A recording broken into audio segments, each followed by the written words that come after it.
What the Tech is brought to you by Keeps. Keeps makes easy and affordable hair loss treatment for men. To receive your first month of treatment for free, go to keeps.com/Andrew. Rocket Loans, part of the Quicken Loans family of companies, offers personal loans from $2,000 to $35,000 by visiting rocketloans.com/whatthetech. That's rocketloans.com/whatthetech. Text Expander helps you communicate smarter. Visit textexpander.com/podcast for 20% off your first year.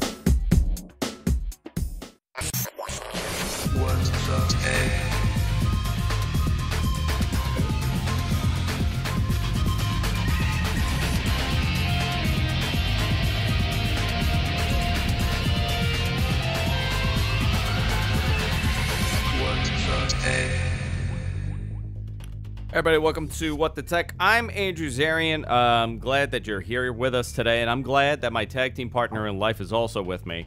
With me, as always, the one, the only, Mr. Paul Thurrott. How you doing, Paul? Pretty good. How are you? Good. I'm excited to do the show with you today because there's so much to talk about. The Samsung announcement was yesterday, the Samsung Galaxy event. What do they call it? Unfold, right? Unfold? Unpacked. They should have been Unfold this year. That's true. Yeah. But then that would have leaked something, and they don't want that. Yeah, God forbid. God forbid you leak it, considering that the information's been out for months. Yeah. I do want to go into, but really quick, 1 to 10, what would you rank the event? Oh, that's interesting. I mean, I honestly, in this like compared to like an Apple event, an iPhone event, I think it was right up there. There as far as the See, I wasn't prepared for this question, Andrew, because there's a lot of aspects to it. The quality of the presenters was not very high for the most part. But the products themselves, I mean, they're competitive. And, the quality of the event itself was really high. I mean, that's obviously a big production value kind of a thing. I don't know, 8 maybe?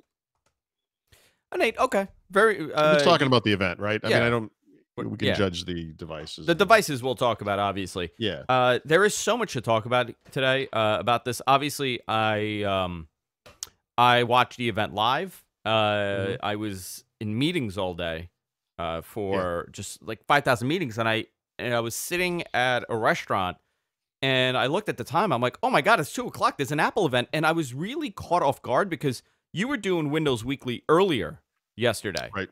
You started at noon. And around 2 o'clock, like normally, like my alarm clock for events like this is you with your tweets. Yeah.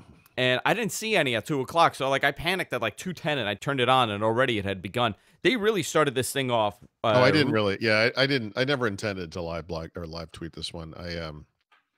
I was kind of legitimately interested in the event. Like I didn't want to miss something by making fun of stuff. Although there was plenty to make fun of for sure. It would have been an easy target. But yeah, and one of the tweets I made actually went viral on Twitter. And it's gotten like thousands of likes. And I think the video I posted, it was the video of them unfolding it. It has like 40,000 views now, the video, which I was shocked because it was just like a really quick, stupid thing that I posted. Yeah. So, I mean, that says something. Yeah, there's a lot of interest in it. I mean, I in the folding phone in particular. I mean, we can get to this. There's a lot here actually. That device is clearly not ready. It's just not ready. Yeah. And I think that the thing I wrote yesterday in the wake of the Samsung event, which was not what I expected to be writing, by the way. In watching the event, I was kind of building this narrative in my head about what they were trying to accomplish. And my initial take on it was that it had less to do with the actual devices, although they're, important in their own time frame, but rather in the broader Samsung strategy and that their sense of leadership that they have in the smartphone industry. They are the biggest seller of smartphones, for example. And they have, for the past many years, have been first to market with many innovative features in phones, including the curved displays, most especially. They're very proud of their display technology, which they should be. But as the event ended and as I started writing this post and then started really thinking about what had just happened, it occurred to me that this is kind of a weird thing to say because they are, again, the #1 smartphone maker in the world. In fact, we just today got the IDC, I think it was IDC or Gartner, I can't remember which one, but we now have both IDC and Gartner numbers for the smartphone sales from last year and from last quarter, and sales fell year over year, which we suspected would happen. And Samsung and Apple both had experienced big drops. And I actually, I actually think Samsung is in trouble. I Mm. think that their positioning is a good one, and I think it has already ended, and they just don't realize it yet. Oh, that's a really nice, that's interesting to think about, actually. I do want to talk about this, obviously, and a whole lot more, and I Yeah. want to go into details about everything else that happened. But I Hmm. do want to talk about our great sponsor, and that's Rocket Loan. You've heard me talk about this for a couple of weeks, and been getting amazing feedback from you guys because of the simplicity and the ease of getting pre-approved with these guys. Here's a great example. I brought it up last week. Holidays are rough on some people, especially me with two kids. Paul has two kids, and one in college and one on the way. Bills pile up, bills happen, things happen, or you're purchasing a new house, furniture for your new house, or you're making upgrades to your house like I just did. Uh, I wish I knew about Rocket Loan then when I did this, because it would have been a lot easier. Rocket Loan is part of a quick loans family of companies, offers personal loans from $2,000 to $35,000. By visiting rocketloans.com/whatthetech, you can check it out for yourself. You can check out your offers at any time without harming your credit. With Rocket Loan's simple, rocket fast online process, you could combine all your credit cards into one single fixed monthly payment with no prepayment penalties and fixed rates. Rocket Loans is here to help you get your new year started right and continue it on throughout the year, which is great. Check them out at rocketloans.com/whatthetech. All loans are made by Cross River Bank, member FDIC. These guys are great, and I got a message from somebody that wanted to take out a small loan for new furniture on their new house, and he wrote this really nice letter saying that he hates the process of going and doing this, going to a bank and going through the process. It's a total pain in the butt. And he goes, I don't know why I didn't do it until I saw you guys talk about it, and I went immediately and I did this, and he got pre-approved immediately within seconds, and there you go, he was all set. So rocketloans.com/whatthetech. I want to thank them for supporting the show. I want to kind of go into the Galaxy Fold first, Okay. because we do these Apple events every single year. Yep. You join me. I used to do it for years. Where I used to do a live broadcast during Yeah. the event and do commentary. You join me a bunch of times. I used to do it Mhm. with Suncast and John Prosser and all these guys. And I stopped doing it because of the lack of interest at this point. The lack It of was interest. the Interesting. lack of interest. Before, if I told you we were getting 100,000 people watching us, that would have been a conservative number Wow. 5, 6, 7 years ago to watch that live event. It was crazy.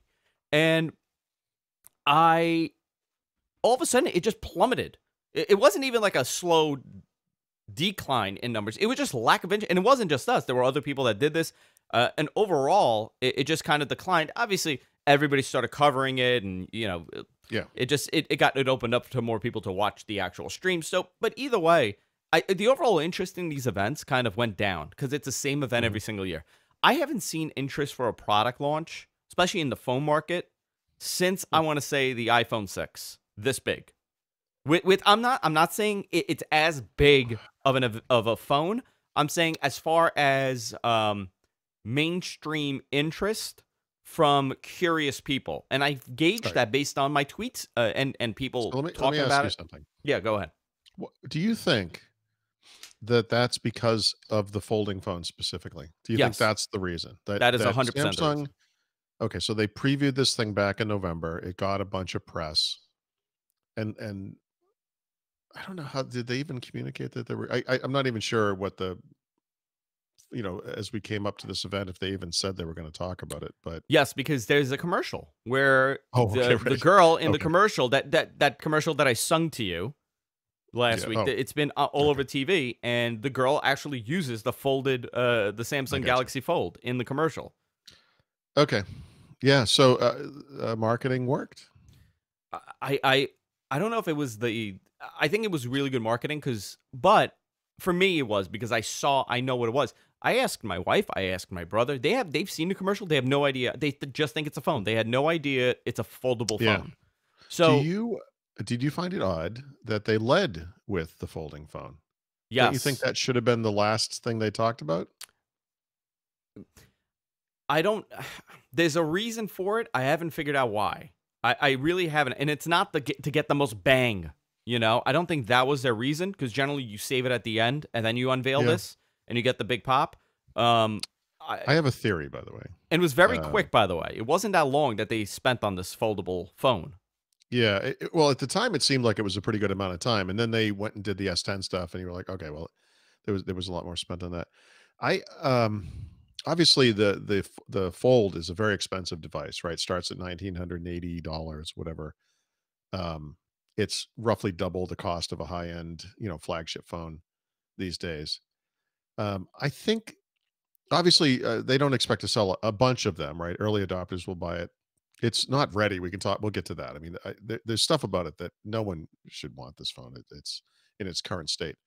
Um, but the interesting thing I sort of realized after the fact was they raised prices on the S10, right? Yes, they did. Um, Last year the S9 started I think at 720, and I want to say the S10 Plus was 850. This year they're selling a $750 device that is dramatically lower specs across the board that they didn't sell before, the S10E, and the S10 starts at, I'm not going to remember, the $900, I think, and then the S10 Plus starts at $1,000. I mean, those are significant price increases, and I wonder if they didn't do the other phone first to blunt the criticism over the price hikes, Because right? you're starting off with a $1,900 Yeah, phone because and you people are you going to you've already spent justify it. $2,000, and now you say, "Look, we've got 3 phones under 1,000." And you're like, "Oh, that's reasonable." Hmm. You know? Um, That's so actually a really good analysis it of didn't it. I occur mean, this only occurred to me today. This is not something yeah, you know what though? That to kind of set the expectation, if this is 1900, if this is 1980, and the other one is whatever the price is, yeah, it's less. But look, this you're going in order in pricing. You're coming backwards in pricing. So I yeah. guess that's how they Yeah. justify it. Um, I don't know how they justify the price increase, honestly. I mean, Samsung last year, remember I complimented their CEO when he had come out and said, "Look, this stuff is hard. We price phones too expensive." He was very transparent about the issues the company faced. And I thought for sure that meant they're going to lower prices this year. Their prices last year were already significantly lower than the iPhone, right? When you think about 720, 850 versus 1,000 and $1,100 for iPhones, iPhone 10s. Um, they already had a significant advantage. They went in the other direction. They priced mhm. their phones. Well, this not quite as bad as Apple's, but they're much closer to Apple's pricing than they were before. That is astonishing to me. Yeah. To go on the Fold. Yes. We're talking about a 7.3-inch Infinity Flex screen, they call it. Hmm. When That's opened, the folding screen. The that's a folding. folding screen, and it's a 4.6-inch screen when it's folded. So the Yeah. display is really small on the front. Which, listen, first gen device, I get it. No, you know I what? You're excusing Samsung. See, I have a huge problem with this. okay. That display on the outside, which is completely separate from the folding display, right? It's a second display. It's Second the display. external display or whatever you want to call it. Is should look like a phone. you know, what it looks like is a phone we used to have, 10 years ago. It's got bezels that are bigger than those on the first iPhone. They're It's a weird. humongous. It's. I don't even think it's a bezel. It almost looks like when you see it now on the Samsung phones, and I think that's what they were duplicating. They have Yeah, covers that kind of yeah. cover the front. It does that. It's like one of those. It's really It's really, yeah, weird. it's almost like it's a display that's kind of inset into a piece of aluminum or whatever it's made out of. The other thing is obviously with the hinge, the thickness of it, when that thing is folded up, it looks like a candy bar phone from the, 1990s or whatever, the early 2000s. Yeah. And it's very thick. And I I I don't I understand why anyone today would look at this device open and say, "Wow, it'd be so cool to have this unfolding display." However, anyone who's used a smartphone over the past 10 years would find that display unacceptable. The outside display. It's too small. I wonder if It's people are going to crazy small. utilize that outside display. If people that purchase this, Yeah. the very few, I'm assuming initially, considering the pricing and it's a first gen device, and I think I'm very interested in this device. I'm Yeah. interested to see the next version, the Gen 2 and the Gen 3, and how they change this. I mean, obviously, by looking at this, you could see, okay, well, the hinge is going to get a lot smaller. It's going to get thinner. The display in the front is going to change, and the whole thing's going to be a display at one point. Obviously, there's reasons why they didn't do it. Uh, Most likely, people said it's probably due to battery life or technology. I think it's so they could push out a Gen 2 and a Gen 3, and it has all this stuff.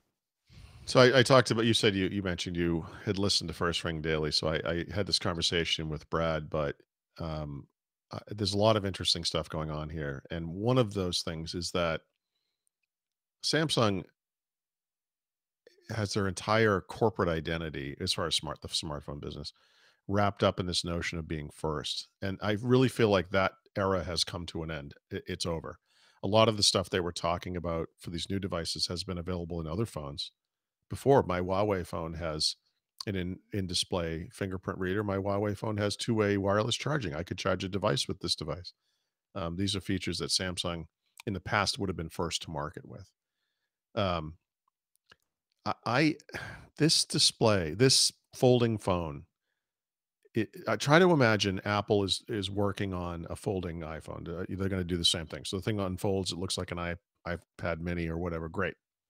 Can you imagine Apple releasing this device No, ever? never, It's inconceivable. never. In fact, the thing that Samsung is releasing today would have been the first working prototype that Apple came up with as a proof of concept internally, and then they would have said 3 to 4 years from now, this thing will be ready.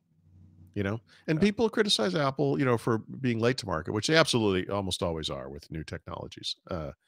That's a huge problem with the iPhone for sure. But this is the other extreme. And the problem for Samsung is that many Chinese phone makers, including Huawei, by the way, within a week of today, will announce their own folding designs. And I have not seen them, but it would not surprise me in the slightest if at least a few of them are more advanced than what Samsung just showed off, Hmm. are thinner, have better outside screens, right? Are less expensive, which they absolutely will be, some of them, and that they will get to market more quickly with the refined version that we're really waiting for, which is, let's face it, probably 2 years away. So, what? Then why release it now for Samsung? Right? Because It's Samsung is, well, they're in a tricky spot, Andrew, right? Samsung and Apple, the two biggest smartphone makers in the world, they both have experienced major year-over-year sales shortages. Their market is collapsing. The top two Chinese phone makers, which are number 2 and 3 in the market, experienced 25, 26% sales increases last year. Oppo, which is number 5, I don't remember the exact figure, but it's 8 or 9%, something like that. Those companies are growing. Samsung and Apple are falling. And so, you know, there are short-term things you could, raising prices, by the way, is one of those things you could do to kind of shore up your revenues, I guess. But what Samsung needs to be concerned about is their market share. Samsung not being the world's biggest smartphone maker is going to be a huge blow, and I think there's going to be a cascading effect that occurs when that happens, because it is going to happen. Um, where people just start abandoning ship. There are people. I don't think they're as emotional or religious as the Apple fans who buy Samsung products, and they 2 years go by and like, I'm going to buy the next. I like Samsung, but Samsung's got a lot of problems. They put a lot of crap on their phones. Some of their designs are bizarre. They're always trying to outdo Google and replace things that already exist. They've got their own assistant for some reason. They integrate their stuff with their smart devices in the kitchen, which is kind of weird. They have their own thing that's sort of outside of, well, smart things, outside of Google Assistant or Amazon Alexa. And it is, I think this is all coming back to bite them in the ass. The thing that Samsung did to Apple, which was copy them outright to get into the market, do so at a lower price, right, to gain market share, and then finally start innovating and doing things beyond what Apple was doing, is exactly what's happening to Samsung right now. But it's Huawei and Xiaomi and other Chinese-based smartphone makers that are doing it. The phone I just described, for example, the Huawei Mate 20 Pro, is less expensive than an iPhone X. Just but like here's the question a with that. Samsung is. You know, What's that? those Chinese OEMs like Huawei and Xiaomi, they Hmm. don't really have any kind of footprint in the states. Globally, Right. obviously, they No, that's have true. market share. Um, you know, this isn't like we're selling cheap knockoff crap from Asia. This is they have like I said, they have moved past the we're copying, right? So like the Huawei phones, for example, blatantly copy the design of the Samsung curved screen. They have the same kind of curved screen. It's just as nice. They've had other technologies, like I said, fingerprint reader, the two-way wireless charging, et cetera, before Samsung, right? So they're not just copying, although there's an element to that. They're not just doing what everyone else is doing. They're doing it faster. They're doing it cheaper, you know. Yeah. And these devices are gorgeous. They're gorgeous. And I'm curious if I'm it's a West, market you know, I'm an dictated. American. It's not a Chinese thing. Like they're just beautiful devices. Okay, so I question if it's market dictation as to their pricing and how they are. You know, when we look at Samsung right now, Samsung, like you said, Samsung was far less expensive than the iPhone. It was essentially an iPhone copy, and you know, Huawei and Xiaomi and these other OEMs out there, these phone manufacturers that are blowing up in Europe and in Asia. They followed essentially the Samsung model where you copied the better one and then you create your own brand. The problem I have is when you look at the pricing where it's cheaper. Yeah, it's cheaper, but I mean, if you look at what their highest end, what is the Pro 20, right? Yeah, Okay, that's what's the expensive. okay? That's expensive, fine, because I know that the market that they're hitting is less expensive. Yeah, When they enter the U.S. market in, let's say, in 5 years or whatever, yep. let's just assume that it happens and they enter the market. I anticipate that to change. I anticipate that they're going to adapt to what the market Oh is yeah. By the way, dictating here sure. in the States, and Yeah, all yeah. these phones are going to be still $1,600 Oh, or $1,300 or whatever it is, Andrew, listen, 5 years from now, we could be talking about the new generation of smartphone giants from India or from Africa or from wherever. I mean, whatever it is. The technology there's changes always very quick. somewhere else. I mean, of course, you know, lots of things can and will change, but you know, it's bizarre to me. Like we went to China collectively as a country, you know, all of the big companies with consumer electronics to build our products there. China was so inexpensive that despite the distances involved with shipping and everything, it was still cheaper to design stuff here, send the plans over there, have them build the machines and make sure they all work correctly, build the things for us, and then ship them across the world again. I mean, it obviously that's going to change, but in doing that, we've given the Chinese the expertise, or not, maybe not given them is not the right term. They've certainly learned it on their own, but they've developed the expertise to build this stuff themselves. I It's a also capability we don't have here in the United Yeah. States Also, anymore. something Um, that they have over there, which we don't, is the ability to kind of understand and project, not project. I'm sorry, predict, yeah, and with perceptions yeah, and all this sure. stuff. They could predict what the U.S. market's going to look like. The big problem that we have had, and you can see this with many of our tech companies, is assuming what the Chinese market's Yeah. going to look like in 5 years. We don't know, and a lot of these companies, you look at mobile streaming, right? Streaming companies have a very difficult time penetrating that market in all of Asia, essentially. So I'm just looking this up because I'm kind of curious about this. What's the Yeah, population of the United States today? You think 300 and 350 something million? million. Let's say 350. Yeah, the population of China right now is over 1.4 billion, right? Yeah. What this means is a smartphone maker can succeed without the United States, right? They cannot succeed, not at the highest level without China. China is the biggest market in the world. Now, granted, a huge chunk of China is really poor, and no one, you know, those people are not buying smartphones. But that's still an opportunity, and the market of people who can afford smartphones is still bigger than that of the United States, and so Yeah. it's a super important market. Yeah. Um, anyway, I look. There's a lot of xenophobia. There's a lot of fear. Governmental connections So with the companies, and we heard that with Samsung and Korean phones also. You know, we yeah, saw this. there's And always, you know, it's different, yeah. and people fare different, and you know, and then of course there's the protectionism element. We, you know, we all, you know, we uh, all have that feeling. I I mean, it's get just, it. you know, whatever. You know, us over them. I mean, you know, we do that. You know, I do that with my neighbors. I mean, you know, it's it's Yeah. just the way people are. You know, whatever. But um, anyway, China's coming. There's no stopping it. I mean, you know, look, we can protect it for a little while, But see, I don't think and then Apple is to fear when they enter the US market. I don't think it's going to impact Apple. I think it's going to impact Samsung. And I think Samsung is the most vulnerable company. I because Samsung's entire business is, in I mean, smartphones to be clear, is very much modeled after Apple's, but Samsung doesn't have the religious, faithful audience that Apple does. Samsung hasn't built Hmm. an ecosystem that is as high quality and as enduring as what Apple has done. They've tried. They're trying. And I give them credit for this. I back when Nokia was getting into Windows phones, one of the best things that they did for fans of that platform was they had great apps that didn't otherwise exist on the platform. They had great services. They had great hardware peripherals. They offered the whole meal deal. When you walk into an Apple store today, it's like, for a person who is a fan of that stuff, it's better than Disney World, right? Yeah. It's like, oh my God, there's like cases and earbuds, and there's all, like, oh, they have computers, and it's like all this stuff, and it's And like, then it's when you go awesome. home, you have apps, Paul. You When have you go home, apps you when have you a go credit home. card bill. Yeah, yeah. but You bought and $40 of course, worth of Apple's gonna have stupid a credit card. apps and planners. Yeah, Just yeah, to but go I mean, back to the pricing. So yeah. this is the comparison. I have it on Thurrott.com, obviously. Mhm.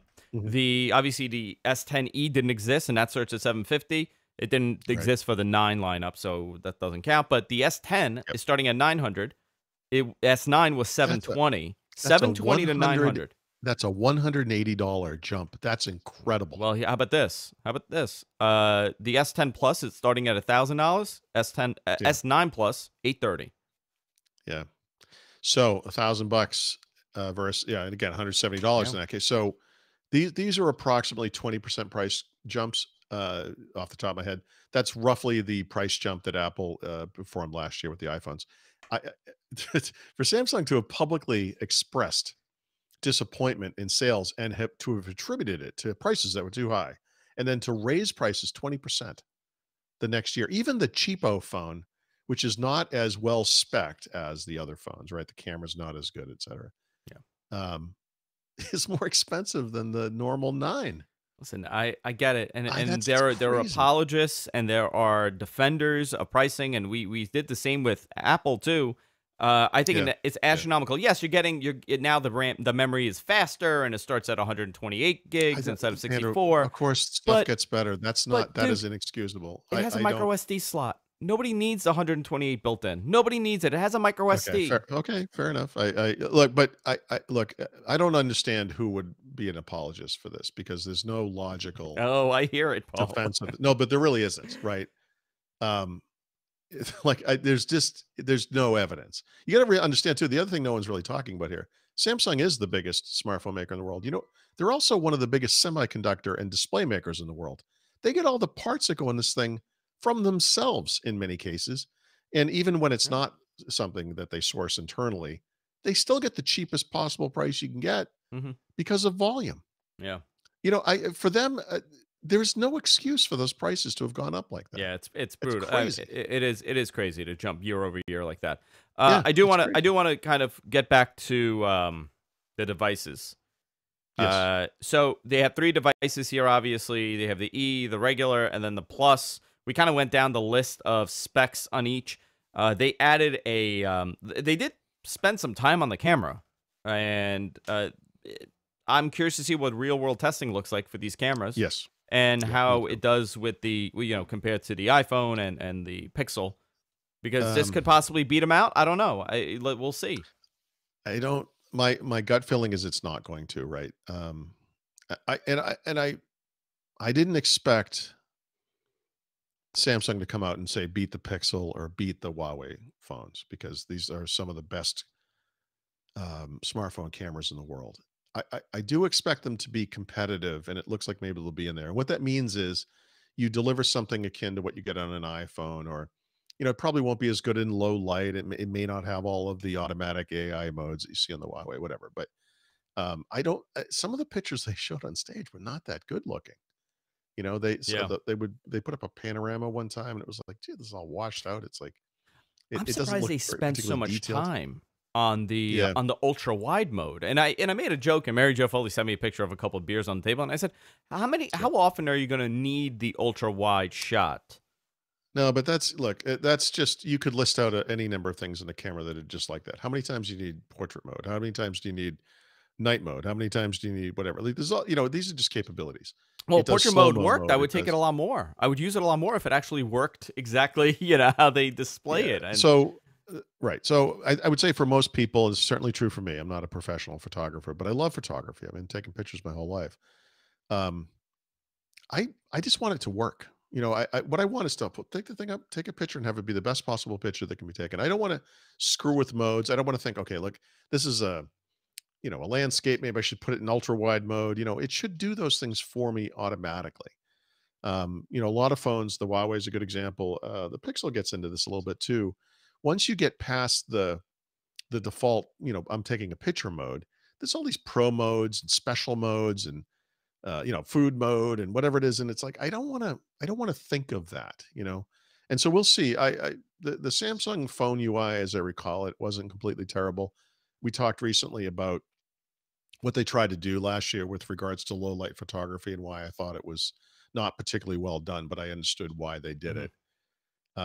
And we'll see. I will say if DxO Mark or whatever rates this, I'm very interested to see the ratings on the camera. And who knows, that could change my mind on this phone for sure. I will say too that in watching the event, I was like, they're really spending a lot of time on the photography. This is the thing I'm absolutely interested in waiting for. And I was waiting to see, here's the score we got on DxO Mark or something like, Yeah. Google did not last year, but the year before. They actually submitted their Pixel 2 at the time to those guys early and got the highest ever score, remember? Yeah. I was thinking if Samsung's phone is that good, they will have done that. And they didn't, and And they that kind of didn't. makes me think, I Yeah, don't know. I do think that they rely. I mean, listen, I have an S9 Plus. In I could take beautiful, beautiful photos with it. Yeah. Yeah. Yeah. Absolutely stunning photos. I still prefer the iPhone X or the XS, 10s, 10. I keep calling it an X. It shouldn't be a 10. There's no reason why that thing should be called a 10 at this point. It's an X. Like, can we just change the branding? The 10 and the 10s. Uh, Yeah. when I use that, it just feels easier. I've described it to you gotta hold this a little bit more gentle than the iPhone. If I just pick it up and shoot it, I will get a better picture with the iPhone. I'm telling you that this is I've had a Samsung since the S5, Yeah. and I've had an iPhone for 2 years, 3 years, whatever it Right. is. Right. Um, I use these phones every day, the same amount of time, and I have to tell you, if you just can you get a better picture on the Samsung? Yes, you can, but you're gonna have to. Yeah. But yeah, day in, day out. Yeah, the iPhone. That's the thing about the iPhone. It Yeah, kind of just works. I only feel let down by the iPhone in those low light conditions. But that's yeah, true of most phones. Like the Samsung would blow those up. The Pixel gets them right. Actually the Pixel still does it better. That's one place the Huawei doesn't do as well. It's okay. There's a bit of a night sight kind of effect or whatever, but it's not quite exactly. It's not nearly as yeah. good as the Pixel. Hey, what did you think of those earbuds? What Uh, what the what what are they calling their AirPod yeah, copies? Galaxy Buds. Yeah, the Galaxy Um, Buds. so these are products. This is a product that wouldn't exist, right, except for the AirPod. And Yeah, Samsung. Here we are, 11 years, 12 years later, and they're still not afraid to shamelessly rip off Apple. That UI where you put them on the thing and the exactly the little. same. Oh my! Are you? Come on. Yeah, That yeah, that's that is inexcusable. wild. Surely there is an Android native way to display that pop up. That thing looks exactly like the iPhone one, and that is, or the AirPod one, whatever. That is not cool. That's gross. I can't believe they're doing that now. Yeah. Uh, so It's outrageous. I'm curious to see how this does in quality comparison as Yeah. far as overall audio quality goes, Yep. because so these are AKG because Right. obviously AKG well known audio Mhm. brand for microphones, headphones, audio equipment. They start about $129. You can charge these wirelessly, even Mhm. even with the new S10 line through reverse charging. Yep. I could charge them on my Huawei. Yeah, yeah, very interesting, right? You could do that. Yeah. So it comes with enhanced ambient sound. It lets you hear your surroundings while you have your earbuds in also. So this may be better quality earbuds. And the only thing I'm hoping for is that, this maybe steps up Apple game, because I've used those earbuds. They're okay. They're okay. Yeah. They're not Yeah, yeah. great. So But people love them, right? And people I love think them. when you find a person who owns them, and it's not hard, they're everywhere. You say, "What do you think of the headphones?" They're like, "I love them." Yeah. What's the audio quality like? It's okay. I You know, honestly, Paul, it, I don't know, and I'm not yeah, crapping them. I actually think that they're very useful. And yeah. I was one of these people. I Oh was no, like, I'm not how making often fun of them, I'll tell you but what, this is Paul. a universal thing. Yeah. Their owners love them, but the audio quality is okay. Yeah. You know, so we know they're coming up with a second gen. I'm sure audio quality will be improved, and there's other changes as well. What's the Yeah, battery I mean, life on them? Do you know? I don't know. No, I don't know. These are 6 hours of Bluetooth streaming and 5 hours of call. Okay, So I don't know how that does compared to the AirPods. I don't know.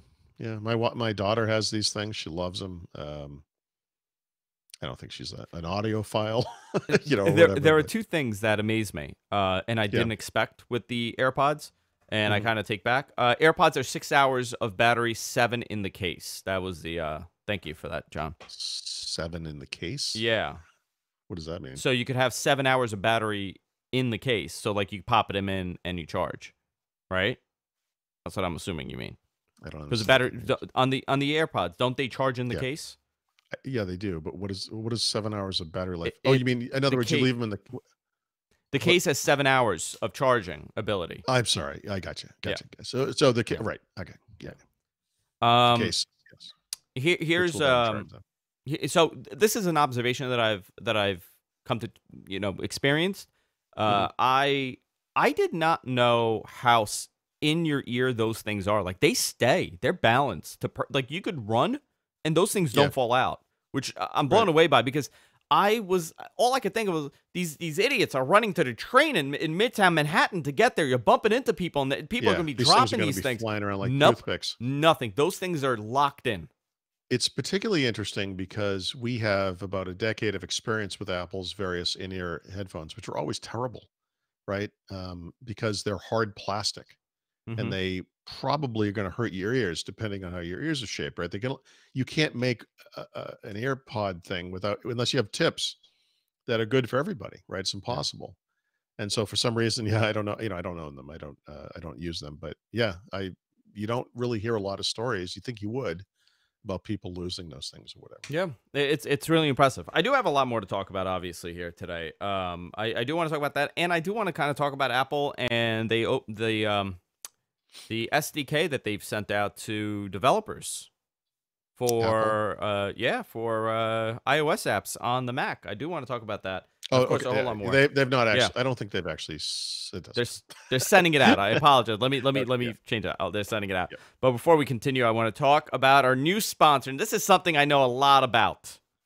Paul, I don't know if you know this, but I'm really into keeping my hair. Did you know this? Do you know that I'm kind of I know that involved that and hair doesn't just happen on its own. doesn't just happen? It takes a lot of a lot of work to maintain this. If you subscribe to the GFQ network for a long time in the show, you know that we have a show called The Bald Truth, and one of my business partners is Spencer Coburn, the host of The Bald Truth. So I'm very involved in helping people maintain their hair and talking about maintaining your hair.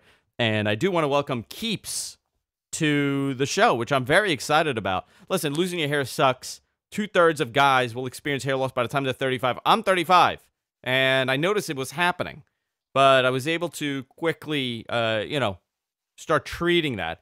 Keeps is the easiest and most affordable way to keep your hair you have. Getting started with Keeps is super easy. You sign up. It takes less than 5 minutes, and I went through the process, and I was told that it takes like 5 minutes to do. I'm like, 5 minutes to go through this process? Uh, I was blown away how fast it was. You just answer a couple questions and you snap a couple pictures of your hair, which is amazing. A licensed physician will review your information online and recommend the right treatment for you. Then your order is shipped right to your door every 3 months. You get a 3-month supply right to your door. You don't have to go to the pharmacy. You don't have to go and pick it up somewhere. It's right there. These FDA-approved products it used to cost a lot. But now, thanks to Keeps, they're finally inexpensive and easy to get. Keeps is only $10 to $35 a month, which is great. Now you can get your first month for free. It's one hell of a deal. Guys, I highly recommend trying this out. If you want to keep your hair, if it's affecting you, if you're starting to see some sort of hair loss, they supply you with the 2 only FDA-approved treatments for hair loss. There's only 2 treatments you could do, and they supplied you.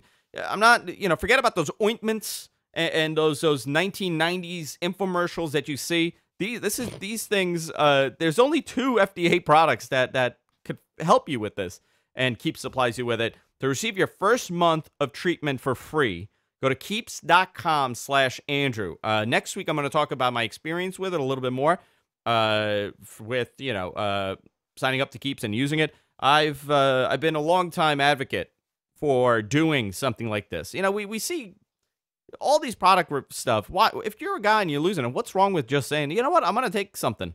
I'm gonna get some sort of medication to help prevent it from falling out. I guarantee if most people knew about this, they would be very willing to try it out. Keeps.com/Andrew. You get your first month of treatment for free. This is coming from a hair guy. I'm just letting you know. A super hair guy. Paul knows. Paul, how many times have we spoken about hair and what I do? How many times have we not spoken about hair? Guys, Keeps.com/Andrew. Welcome them to the show. I'm very excited. And you'll be blown away on how easy the process was. I was shocked. I'm not going to talk about the medication right now, but when I initially wanted to get treatment for this, the hoops I had to jump through to go to doctors that even understood this, or knew the medication, or knew that there were 2 FDA-approved products. Keeps makes it super easy, and they're in communication with you. Immediately, I got a response back, and it was great. Keeps.com/Andrew. Start your first month of treatment for free when you go to Keeps.com/Andrew. Paul, let's do our own hair show. Forget about Spencer and the Bald Truth. It's Andrew and Paul now. You could solve my own balding problems. That'd be great. Are you balding? Yeah, I got a little patch in the back. Well, listen, maybe I could get like a Keeps package sent to you. You should, if you could. Would you want it? Would you do it? Sure. Okay. Of course. I'll take care of that. Don't worry about it. Anything to save that beautiful. It's like salt Samsung, and pepper hair, or Samson with his hair. I do want to talk about the Apple stuff really quickly. This is interesting that it's happening and it's a reality, but how much of a game changer do you think this possibly is for iOS apps to be on the Mac platform? I'm not saying people are going to jump ship, of being a lifelong, PC user or a Windows user, but this kind of makes the transition easy. This makes it very easy. Obviously Microsoft, as is so often the case, they kind of did this first, but what they did was they built in a new mobile platform that had no apps. Stupid. You can see the success of what Google has done on Chrome OS by bringing Android apps in the Play Store there, and Apple appears to be mimicking that, but of course they're doing it in Apple fashion, late, slowly, incrementally, but they'll get it right. You and I have talked about it's 3 or 4 apps that are available now in the current version of Mac OS, the News app in particular, and it works fine. It's nice. Yeah. But it's a big deal for the Mac because they just don't have the native apps platform that, the body of apps that we have, say, on Windows. And so this solves a problem. And it also could potentially improve Mac sales because now you can go to the Mac and use familiar apps. One thing I'll just say, kind of on a personal level, when Google announced that they were killing Google Inbox last September, I looked at Gmail and I said, I can't use this. And so I've spent the past several months investigating email clients. I'm going to use Outlook Mobile on my phone, which is the Microsoft product, but I'm going to use this thing called Postbox on the Windows PC and on Mac as well, actually. It's just some native client, whatever it is, who cares? You know what I'd like to use on my PC is Outlook Mobile, right? Because that app exists on Android tablets. It exists on iPads, and it's a great, simple email app, right? So, but that's not available to me on Windows. What's that? Postbox looks just like Apple's native mail app. It's very. It does have an Apple UI. Some people have complained about that. I think it's fine. I like it, but this is something I would benefit. I don't use a Mac, right? A Mac is not obviously my primary platform, but Having iOS apps on that platform, whatever it is, or having Android apps it would be is huge. It's huge. And I think there are so these days so many people are more familiar with those apps or more comfortable with those apps. It makes the acceptance of that other platform much easier. And I really think in Apple's case, this is going to have a nice impact on the Mac. Absolutely. And I could see it already at whatever launch event that they do. Tim Cook standing there and saying, listen, you don't have to buy new apps when you come to the Mac platform. Your apps on your phone and on your tablet also work on your Mac, and it'll be like a QVC commercial. We look at the savings you have. This is up to $2,000. The average, I'm telling you right now, they're gonna say the average iPhone or iPad user has spent. They're gonna come up with some fakakta number that's really Yeah. high. They're gonna say $250 in applications over the last 24 months. But now all of this is free on the Mac platform. So why would you go and buy Outlook if you already have this? Why would you go and buy this application? And they're gonna do this whole comparison. You know what? People are gonna say, "Yeah, this is great. This is great," and I agree. I think this is great. There's many applications that I use on my phone daily that Hmm. I would love to have on my Mac. Um, Now, I what think so, by the applications they're going way. to support, I don't know. That's where the question is. What apps are they going to bring in?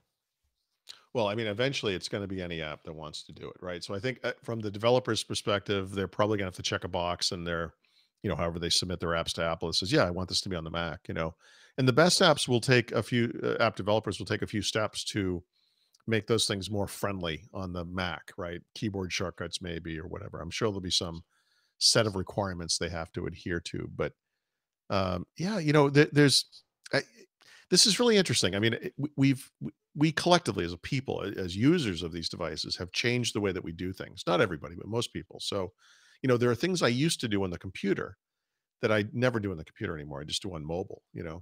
I used to carry, like we talk about this all the time. You spend a lot of time with MP3 files. You carry around your collection. When you go on a Mhm. trip, you put it all on your laptop. I don't listen to music on my computer ever, like ever. But even if it was the smartphone version, you could picture like a little skinny window over in the corner, and you wanted to listen to music on your computer, and your collection's up in Spotify or in whatever the Apple Music, whatever. Who cares?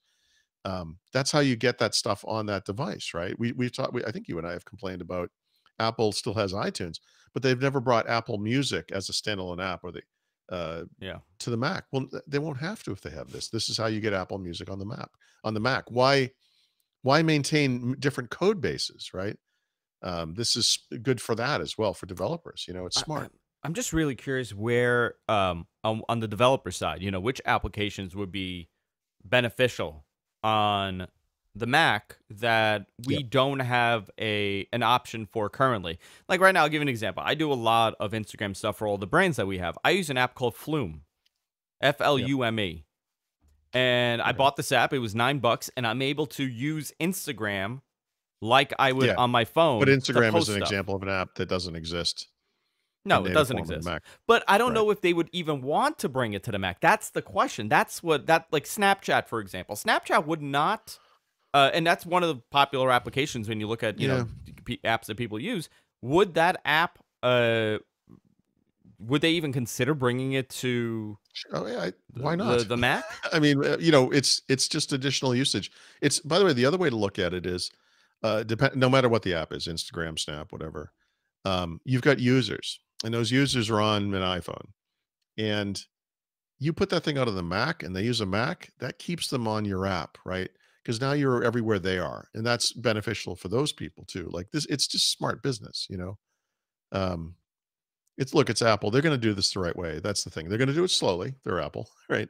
But Yeah. they will do it the right way. And so, what this was rumored for a long time. And so last year, was it it must have been WWC last year. Craig Federini kind of stood up and said, I get asked all the time, are you bringing iOS apps to the Mac or integrate? Or I think the way he said it was combining iOS and the Mac, and it was like no, and the thing slammed down. In that kind of classic keynote special effect. Well, the answer is yes, of course. Yeah. Even when he said it, I was like, that's good. Of course you are.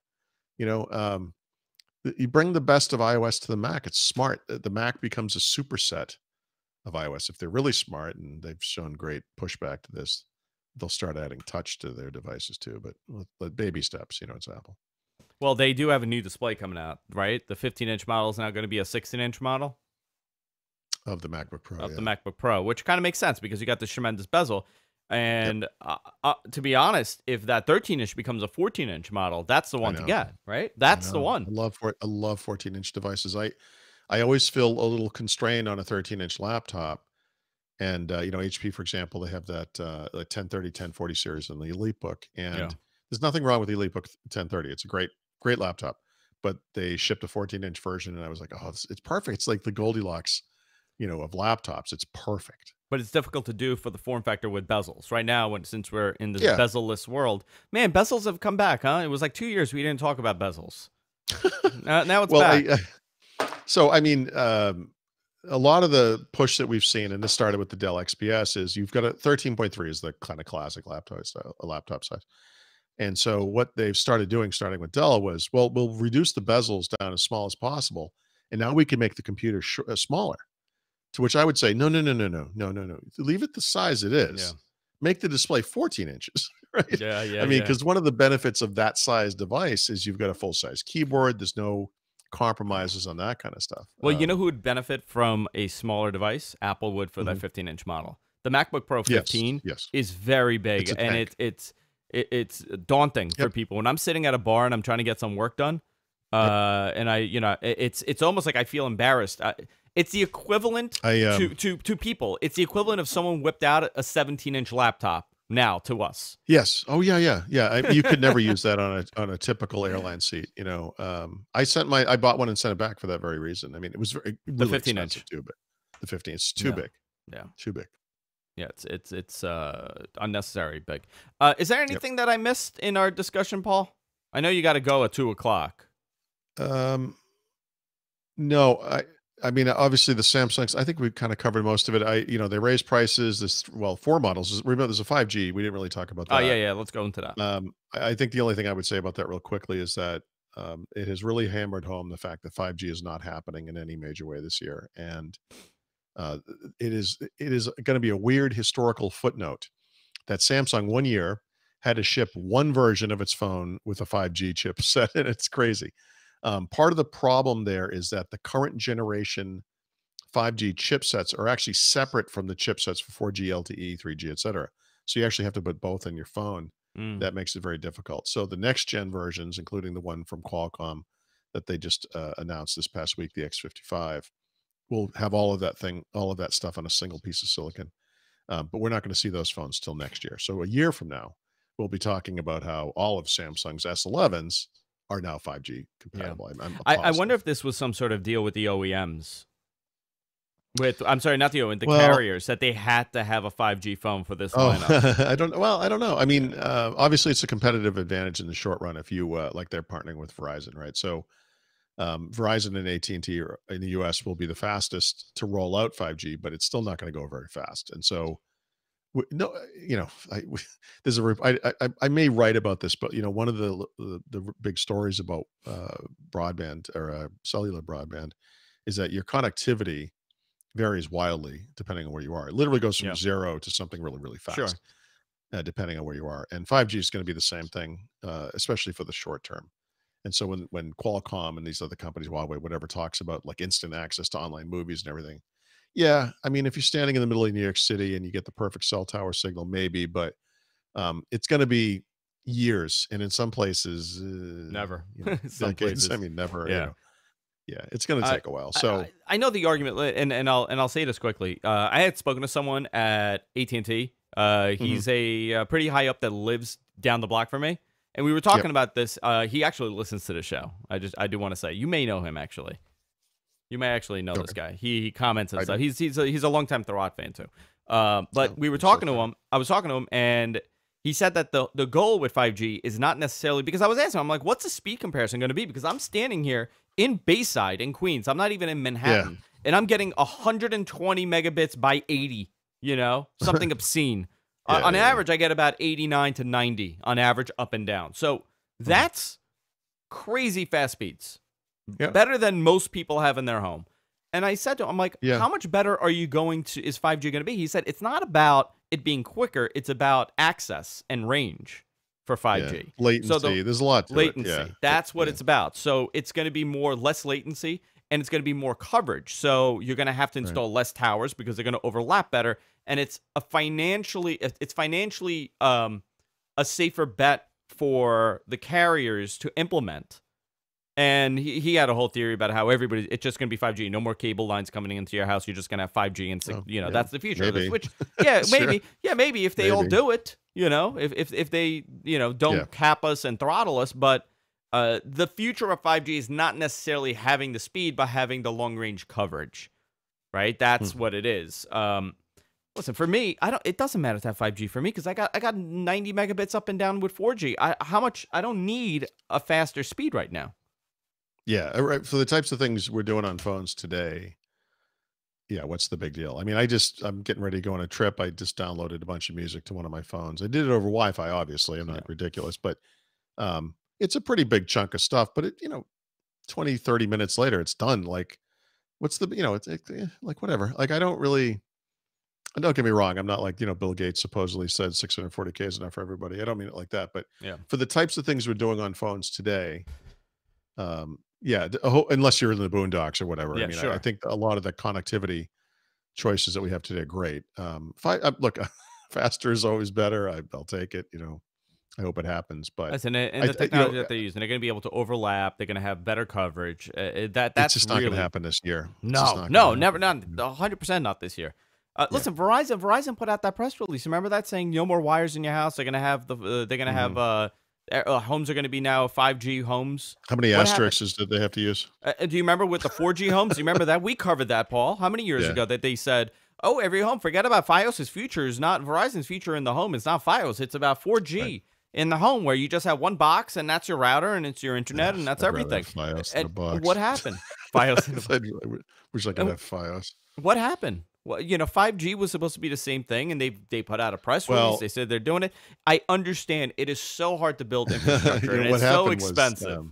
Fios is very expensive. Yeah. So what happens is they found out that when it comes to laying infrastructure, it's much, much cheaper to do wireless than it is to do Yeah, wired. yeah, because maintenance. It's not about the initial breaking the ground.